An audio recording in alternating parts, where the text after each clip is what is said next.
Last year on this second Sunday of Lent, we talked about the sin of vanity. So we're going to talk about it again because it's such a deep part of the human person and it takes a long time to heal that sin, but also the insecurities that are connected to it. There is a wonderful article by Father Tad Pacholchuk about the morality of cosmetic surgery. Has that ever crossed your mind? About cosmetic surgery? It's becoming more common. And we're talking about, in this case, elective surgery. That means kind of improving something that you don't like about yourself, and not restorative surgery. That means fixing something that's damaged. But if you could improve something about your appearance by surgery, would you do it? But more importantly, would it be right? Now, the church has never given an official position about when cosmetic surgery is a sin and then when it is moral. And Father Tad doesn't either, but he gives 4 moral considerations. First, surgery always involves medical risks. Would those risks be justified? Risks like nerve damage, infection, scarring? 2, it seems to cross a line when we feel pressure to change our body's appearance to meet society's ideal of the body. 3, is it possible that if we were to get surgery, or someone would, that it would make us more shallow? And finally, 4, if it did give us a boost in self-esteem, which is actually good, would it heal the wound in the heart? Because eventually, we're all going to get old, we're all going to lose a part of our physical beauty. What then? Today, the entrance antiphon that we sang was, "Of you my heart has spoken, seek his face. It is your face, O Lord, that I seek. Hide not your face from me." Obviously, the key word here is face, God's face. The human heart seeks God's face. Now, the beautiful thing about God is that his beauty corresponds to his goodness. As he is good, so he is beautiful. But in the human person, it's different. Sometimes you have someone who's really morally good, but physically they're not as attractive. On the other hand, sometimes you have a person who's very physically attractive, but then morally they're so selfish, lazy, etc. And what vanity does is it always focuses on our face instead of seeking the face of the Lord. And vanity can make us self-centered. It might even distract us from the good of another person. And the reason why this antiphon was chosen by the church today is because in the gospel, Jesus' face shines. It says, Jesus took with him Peter and James and his brother John and led them up a high mountain by themselves. And he was transfigured before them, and his face shone like the sun, and his clothes became dazzling white. Whenever someone goes up a mountain in the Bible, it's always to have a connection with God. And God always reveals himself on the mountain. What is he revealing to us today? Through the transfiguration, he's revealing that the human person is made for beauty. We're all made not only to see it, but to possess it. And that's why it's kind of justified that a part of us, we don't want to get old. We don't want to lose something good because we're made for that kind of beauty. But why does God let us lose our beauty? To point us to a deeper beauty, something that will truly last and satisfy our heart. Now, in the Transfiguration, where does the light in Jesus' face come from? Where does it come from? From within.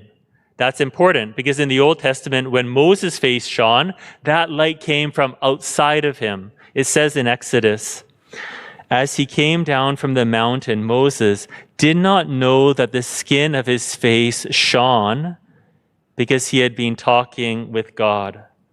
So this is what happens to us. When we spend time with God in prayer and we encounter his face, his light starts to shine upon us. You start becoming more peaceful. You start becoming more joyful. And even, you would say, the beauty of your face changes.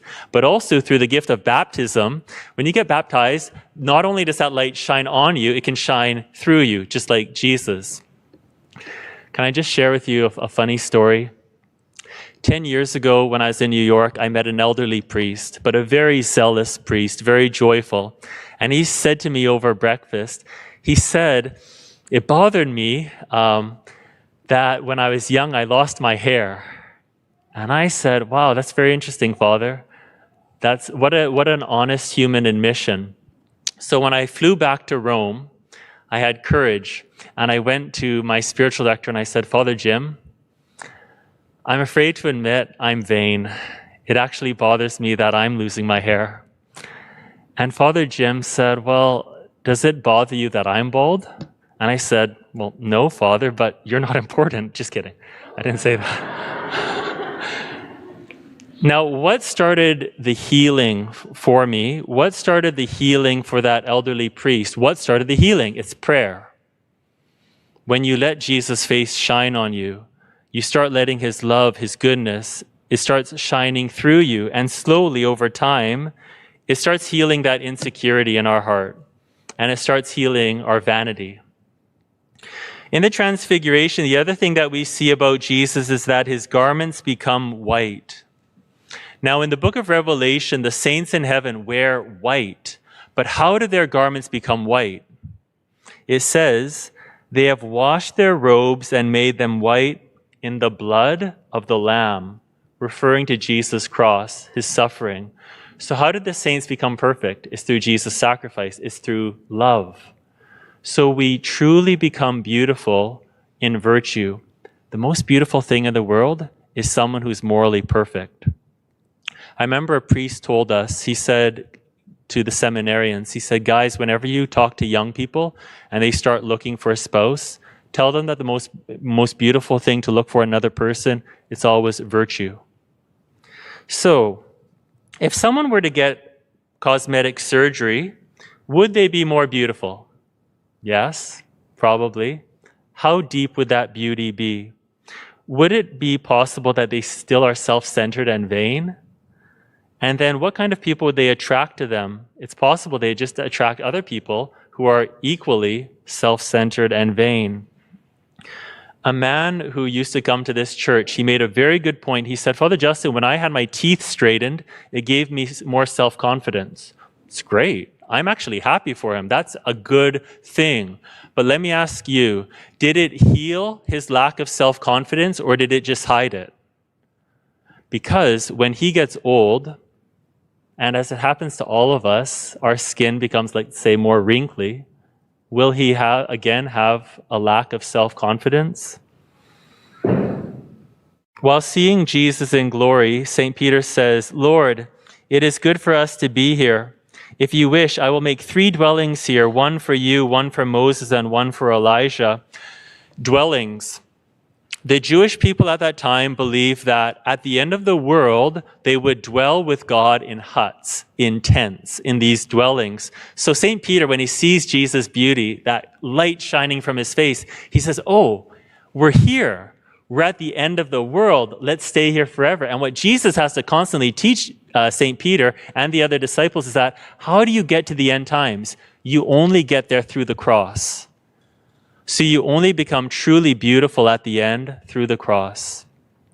We said last year that at the end of the world, when we get our bodies back, our bodies will be as beautiful as our souls.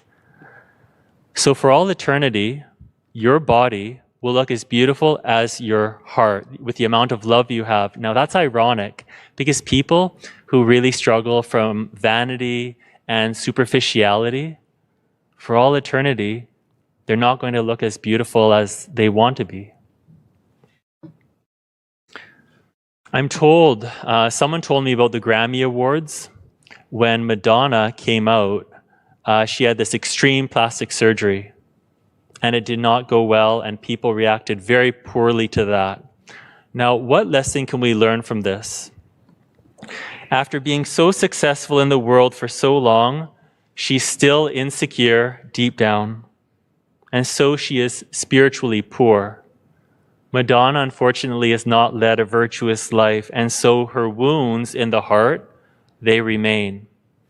Now, on the other hand, the grace of aging gracefully, well, that's really wonderful. People with God's help who are wise, they don't worry too much about their physical imperfections, and they accept what is beyond their control. They try to take care of themselves, they try to look their best, but they don't obsess over it. And they're more focused on acting beautifully than on looking beautiful. Last year we said it's kind of hard to know. When it comes to taking care of our physical appearance, how do we know when we're doing it out of vanity or when we're doing it out of a true, healthy self-love? Venerable Pope Pius XII, he talked about what he calls proper proportion in terms of taking care of our bodies. And he gives 4 criteria. 1, it doesn't lead to the worship of the body. 2, it strengthens and energizes the body instead of draining it. 3, it provides refreshment for the spirit. 4, it does not lead to spiritual laziness or sloth. And so applying these for each person is different. It's like eating. Each person has different needs. So we all eat somewhat differently. We also have different preferences. So in terms of taking care of our body, these principles apply differently. But the main thing is focus on the spirit and don't worship your body. That man who felt more self-confidence about straightening his teeth, I'm happy for him. I really am. And to all of us who have changed our appearance in some way, this is what I'd want to say. Now that we're not as worried about how we look, we're not as self-conscious, those are all good things. Now that that psychological discomfort is gone, my hope for all of us now would be, can we discover that there are more important things in life? Can we discover that God loves us in spite of how we look? Can we discover that other people love us even with all of our physical imperfections? That's the most important thing. So let us pray with God's help that our wounds are healed and that we realize He loves us so much, and other people do too. And once we experience that freedom, we will start taking care of our appearance, not out of insecurity, but because we're trying to honor Jesus who made us His temple. At the end of this month, we're going to have an exhibit of the Shroud of Turin. And the Shroud of Turin, most people believe, is the actual burial cloth of Jesus. So we're going to have a chance to look at Jesus' face, that beautiful face. And if we seek that face, then our vanity will slowly fade and His light will shine through us.